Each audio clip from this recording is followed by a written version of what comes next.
Aloha! I don't know, I hate this intro bit. Okay, I can do it. Aloha! No, I've got to introduce my videos. Okay. Aloha! It's a seed. Right, so in this video I'm going to talk about how I got to 1,000 subscribers, and along the way 10 tips and tricks that I've learned. I'm here today with my wife, Rose. She is also an artist and designer. She does her own YouTube channel, so go check that out as well. But these 10 tips I found really helpful. I'm going to be doing like a little chat with Rose, go through all the things I've learned. She's got some tips as well, and we're just going to have a chat, and hopefully there's some good takeaways that you can learn from. So that's done.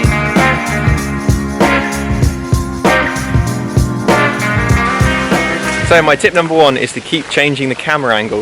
If you keep the same angle for the whole video, the audience might get bored and tune out to what you're saying. So a fresh background will give them interest into what you're saying. And movement is also another interesting thing to add to your video. Another point is to use searchable titles. So in your thumbnail, which we'll get onto in a second, the title needs to be, especially when you're starting out, something searchable. So if you have a product, like I've done a snowmobile, which is like a bobsleigh, which was driven by an electric drill made by Makita. So I put Makita in the title, and that helped generate more views. The best thing to look up is keywords. So it's a classic example. Makita, for example, would be a keyword because people are searching that. Is this where they recorded Jurassic Park? It looks like it though. Yeah. The fourth thing is to tell a story. I had an amphibious sailing boat build that I did, and I managed to edit in different clips of me building it whilst I was out on it being used. That had really high engagement in that video. I think that was partly down to the background kept changing, and I was telling a story of how I built it throughout the whole video. So we're walking on this hike right now, and it's really hot and sweaty. Not the best time to be making a video. So that's actually my other point, is to show the struggle, the effort you go to in putting it together.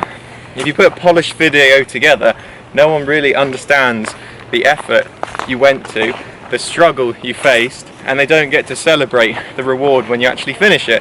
So it's important to show the struggle along the way. We all, as humans, have our ups and downs. Just like this trail is an up, and soon we'll go down again. And it's important to humanise yourself and show the struggle. Where's he gone? There he is. Number 5 is audio. Now, I'm kind of shooting myself in the foot a little bit here because I'm recording this on a new camera for me, but it doesn't have a line in, so I'm in a windy environment right now, and the audio is probably not going to be the best. You can get these like wind muffs that go over the camera, or you can get an external shotgun microphone that plugs in with a line in. It is definitely worth improving the audio if you're going to do a lot of outside video recording. My next point, number 6, is video quality. Now, the video quality only needs to be good enough to show what you're showcasing. There's no point spending lots of money on gear if it's not actually worth it. So you just need the minimum. If you have an iPhone, you have a camera and you can create a video. So just don't worry, just point and shoot. I did a lot of my videos, in fact for the first 2 years on YouTube, was all done on an iPhone. And this is my sort of first investment into a camera. So yeah, you don't need anything much more than an iPhone, especially to start off with. Yeah. Don't get caught up in all the gear sales. Something that I'm doing right now is creating a series of videos. So when you create a video, you don't have to just create one and start and end there. You can create a series which will lead on to people watching more of those videos, and always plug an original. So if you have an episode 1 and you're on episode 50, give people a link to episode 1 and help them start again and see your journey from the beginning.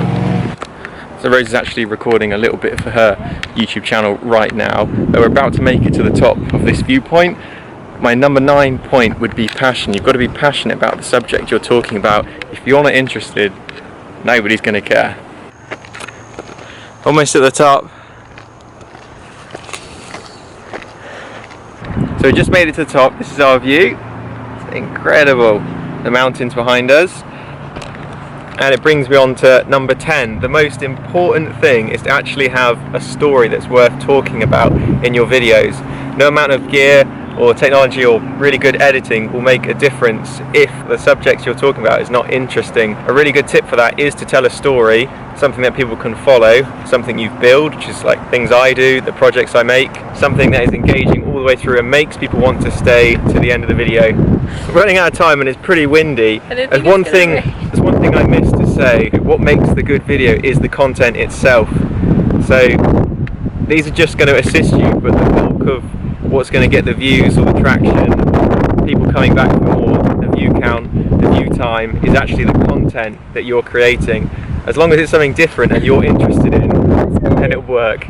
And it's just started to rain on the top, so we're going to sign off. Thanks for watching. See ya. Bye.